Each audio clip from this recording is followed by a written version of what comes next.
Every battle has a time and a place. Battles decide the fate of nations and the lives of people. They are always a part of large histories that include years and even generations of time. Battles are horrific events that decimate populations and affect the course of nations for decades and even centuries. Ancient battles were up close and personal. Because of personal risks and efforts, face-to-face fighting only lasted for a few hours. Within a short time, and in a small space, the course of history can be greatly affected. For example, at Waterloo in 1815, one day of battle determined the destiny of a Europe for at least 100 years. Who can even begin to measure the impact of the Battle of Gettysburg on the history of the United States? Ancient battles are always upfront and personal. Each blow in hand-to-hand combat has the potential to kill. The belligerents look at each other in the eyes.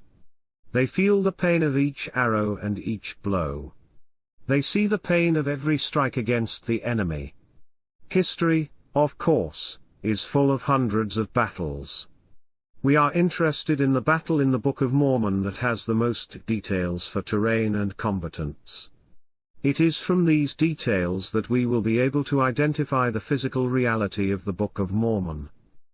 The Battle of Zarahemla at harvest time in 87 BC is found in the second chapter of the Book of Alma, has the most detail of any battle found for many battles that fill 1,000 years of history. That battle occurred over one day, a night, and another day or 36 hours. The battle was limited in a space of 8 miles by 8 miles. This video clip compares the amount of size of the battlefields for 5 battles in history. In each case, armies were arrayed in formations and made movements that occupied spaces of 8 miles by 8 miles.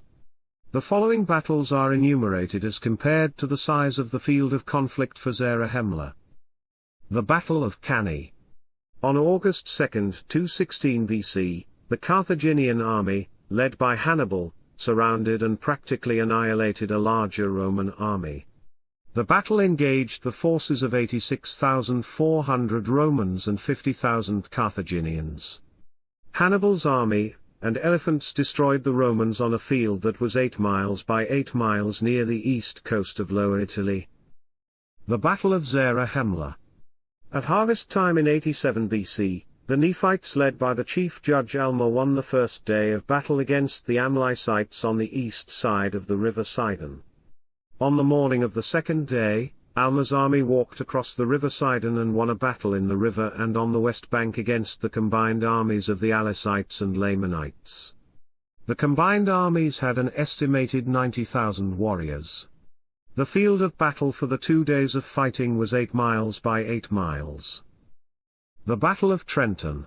The victory at the Battle of Trenton on December 26, 1776, turned around the face of America's War of Independence. Looking back on his life, Washington would say that if God were ever with him, he was with him, when he crossed the Delaware River on that wintry Christmas night in 1776. After months of defeat and retreat for his army, Washington's victory changed the morale of both the army and the country. With 2,400 men, the forces were small. The outcome was very significant for the future of the United States. The Battle of Trenton took place in an area of 8 miles by 8 miles.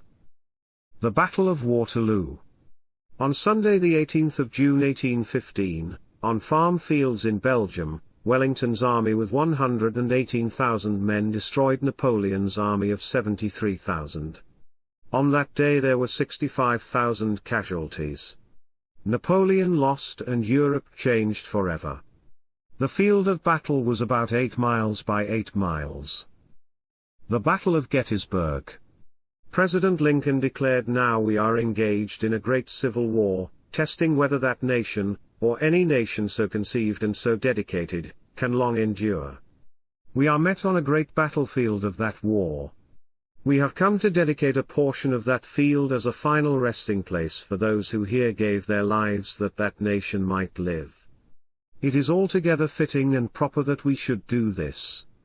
But, in a larger sense, we cannot dedicate, we cannot consecrate, we cannot hallow this ground. The brave men, living and dead, who struggled here have consecrated it, far above our poor power to add or detract. The Battle of Gettysburg gave the United States a new birth of freedom. It was fought on an area 8 miles by 8 miles. So it is for the Book of Mormon. Let's now confirm the location for the Battle of Zarahemla. By so doing, we will at the same time confirm the physical truth of the Book of Mormon. The Battle of Zarahemla was fought on an area 8 miles by 8 miles. We can scan and define every inch too of this territory on a digital map. We will see how the terrain perfectly fits the storyline that we have received by the gift and power of God in chapter 2 of the Book of Alma.